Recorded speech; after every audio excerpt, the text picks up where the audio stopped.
মৌখিকভাবে হোটেল কর্তৃপক্ষ জানায় ট্রেলার লঞ্চ করা যাবে না। আর এরপরে শুরু টান টান নাটক। ট্রেলার দেখানোর শুরুতেই হইচই, বাধা দেওয়ার অভিযোগ হোটেল কর্তৃপক্ষের বিরুদ্ধে। পরিস্থিতি দেখুন। Ladies and gentlemen, the most daring trailer of all times. And since this is the land of Ma Durga, what better place than launching the trailer of Bengal Files? Once again, it's a kind request. You all are going to be the voice.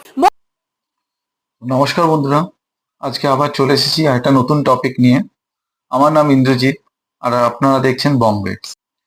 আজকে 16ই August.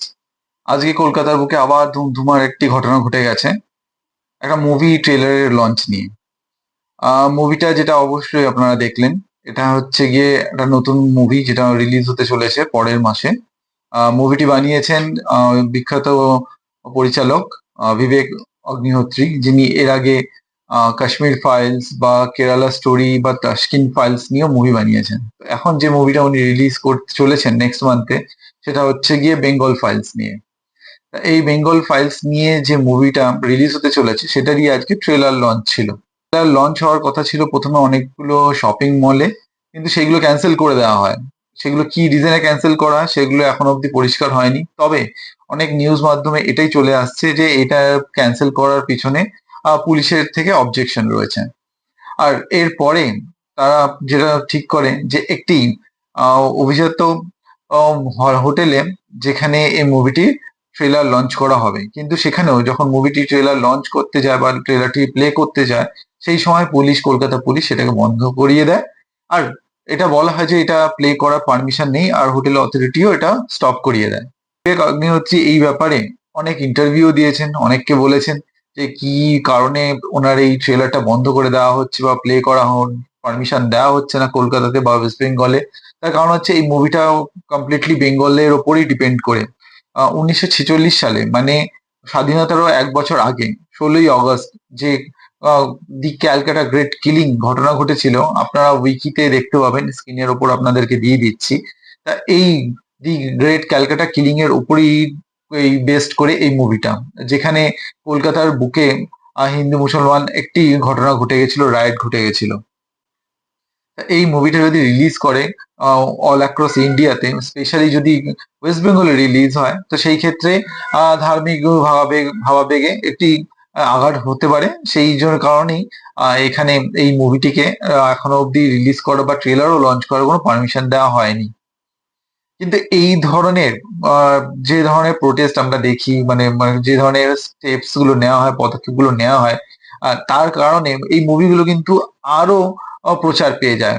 আর এই কন্ট্রোভার্সির জন্যই ওনারা আরো chance পেয়ে যায় যে এই controversy হলে আরো ধরনের মুভি প্রচার পাবে, ওনারা আরো ইন্টারভিউ দিতে পারবে। তার কারণ এর আগে আরেকটা মুভি আমরা দেখেছি, এটা বাংলা মুভি, কিন্তু বাংলাতেই রিলিজ করতে দেওয়া হয়নি। সেই মুভিটার নাম ছিল ভবিষ্যতের ভূত। এই মুভিটা বাংলাতে রিলিজ হয়েছিল, কিন্তু 1 সপ্তাহের মধ্যেই সমস্ত মুভি হল থেকে বন্ধ করে দেওয়া হয়েছিল। আইনজীবী তিনি বলেন কি, অর্ডার দেওয়ার পরেও গত 25 তারিখ অর্ডার দিয়েছিল সুপ্রিম কোর্ট, এর আগে 1 সপ্তাহ থেকে বেশি হয়ে গেল সুপ্রিম, কিন্তু কোনো কমপ্লায়েন্স হয়নি, কোনো সিনেমা হলে এখনো তাদের সিনেমা দেখানো হচ্ছে না। এই নিয়ে সুপ্রিম কোর্টেও কেস হয়েছিল, যেখানে রাজ্য সরকারকে হারতে হয় আর 20 লাখ টাকা এর জন্য ফাইন দিতে হয়। কাদেরকে দিতে হয়? যারা এই বাংলা মুভিটি বানিয়েছিলেন।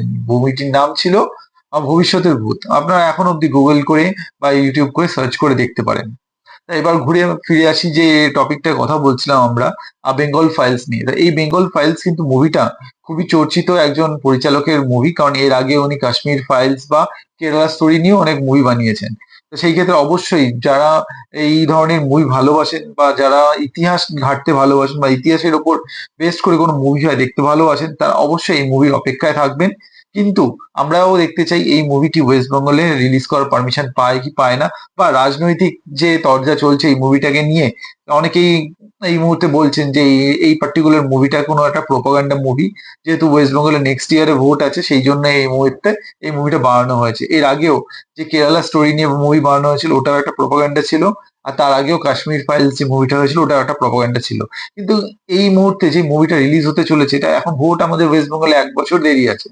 তা এখন এই মুহূর্তে যেটা নেক্সট মান্থে যেটা রিলিজ করার কথা সেটা কি করে প্রোপাগান্ডা হতে পারে? কিন্তু রাজনীতিকরা এখনই বললে এই নিয়ে বিতর্ক করবেন যে এই মুভিটা একটা প্রোপাগান্ডা মুভি, কিন্তু এই মুভিটা একটা ইতিহাসের উপর বেস করে। তার কারণ এই ইতিহাস তো কেউ ঘাটতে পারবে না। দি ক্যালকাটা গ্রেট কিলিং যেটা এখন উইকিপিডিয়াতেও রয়েছে, সবাই আপনারা দেখতেও পারবেন, তার উপর বেস করেই এই মুভিটা বানানো হয়েছে। আর সেন্সর বোর্ডও এই মুভিটিকে ক্লিন চিট দিয়েছে রিলিজ হওয়ার জন্য। তো এখন দেখার বিষয় এই মুভিটা ওয়েস্ট বেঙ্গলে রিলিজ হয় কিনা, আর ওয়েস্ট বেঙ্গলে রিলিজ হলেও তার এফেক্ট কি থাকে। আপনাদের কি কি মতামত এই ব্যাপারে জানাবেন কমেন্টসে। অবশ্যই ভিডিওটি ভালো লাগলে লাইক আর শেয়ার করবেন। ধন্যবাদ।